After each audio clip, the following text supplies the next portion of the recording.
Michael Contreras, I'm the principal at Ron Russell Middle School. What are you most excited about this year? Well, this is year, unlike last year, we get to bring kids back into the building. And so that comes with a lot of energy and excitement and actually getting to meet kids and talk to kids and see kids in the commons and walking around the halls, and just that energy and life that that brings is really exciting. How do you encompass equity as a leader? Yeah, so that is a big challenge for us. Obviously, we're a very diverse school, obviously ethnically, racially, in lots of different ways. I think it's really important as a school leader that we understand that different kids come to our school with different histories around schooling, around family, around expectations of what is right and just, and we have all of those expectations and understandings in our building. So as a leader, it's really important for me to help staff see that they come with their own ideas and norms. And one thing we really talk about a lot is empowering kids. So if we're gonna break down some of those power structures that exist in our schools, we have to first recognize what are those norms in ourselves, start to break down some of those power structures in our classrooms, and empower kids in a way to really be who they are at school and grow to who they can be. Because that's the equity piece around that power for our society and kids. How do you include the David Douglas School District equity lens when making building-wide decisions? So I really appreciate, we have a really great equity facilitator. She's done a really great job over the last 2 years, bringing that in, bringing her team in, leading that group. And one thing I really appreciate is for all of our PD and PLT meetings, the equity lens is on the table, written out, so we can refer to it. We also have that in the forefront of our mind. How are we making sure all kids have access to really strong curriculum? How are kids having access to really strong instructional strategies, rigorous curriculum to help them grow? What does a racially affirming school environment look like? Well, I think it's really tough because we know that society as a whole is not always racially affirming in the way it should be.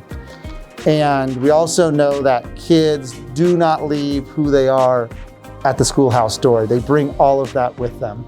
So it's really, for some of our kids, it's really tough to be affirmed when the society does not affirm their identity. So first, I think it's recognizing that. Second, I think it's then saying, okay, how do we start to acknowledge that issue and start to purposely think about, are there kids in our school, particularly our students of color, whose culture needs to be seen? And how can we do that? So that is the books we read in our English classes, that is who we invite in as volunteers or parents, trying to hire more diverse staff, acknowledging that what is respect for one student isn't necessarily respect for another student, and understanding all those differences that can explicitly honor the diversity that we have here. What is your equity stance? So so my equity stance is that I'll say it this way. I remember years and years and years ago, I was an undergrad and I did a training, and I remember one of the people at the training, it was a teacher, said that one of my biggest pet peeves is when people talk about racism but don't talk about power. And so ultimately, the equity stance is, how do we start to flatten the power structures of society as a whole, or our school specifically? How do we ensure that all kids, no matter their race, zip code, gender, any sort of identity markers, are not necessarily predictors of their success? And I would say then the part of the stance is it has to be called out, because we know there are inequities built into the system. And as an educator, as a leader, it's really important to make sure that we are purposefully trying to break down those structures, because if we're not purposefully doing that, then we're making the choice to perpetuate this inequitable system.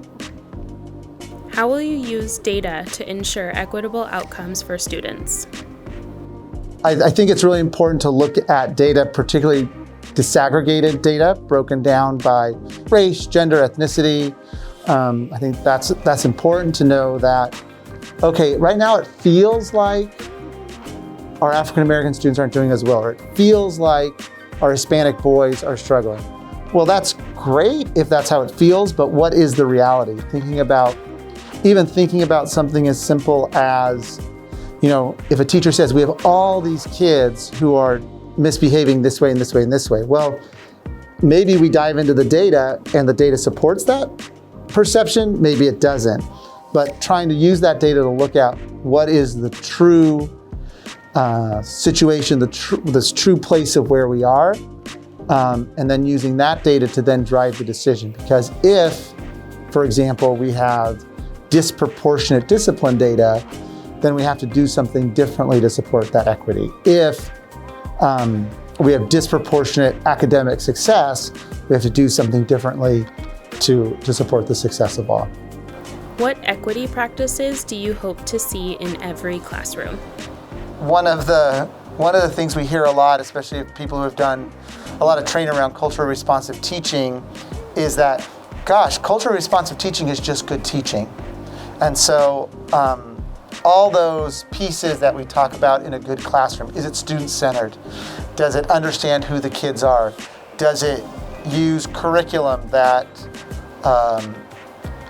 supports their background? Are the posters on the wall representative of diverse people, diverse cultures?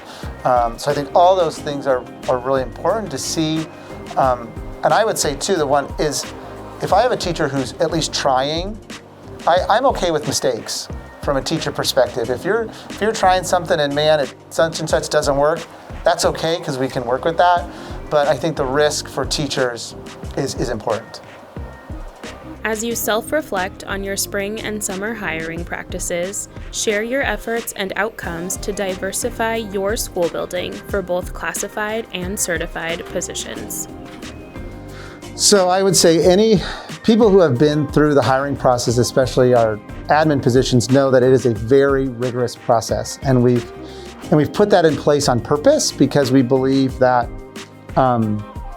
if you're going to work, particularly as an administrator or a teacher, or even a classified student, we want to have the best, and people who are the best are usually willing to put that time and effort into to a rigorous interview process. I think it also sets the tone of who we are at Ron Russell. So you'll see students, you'll see parents on our interview panels. Why?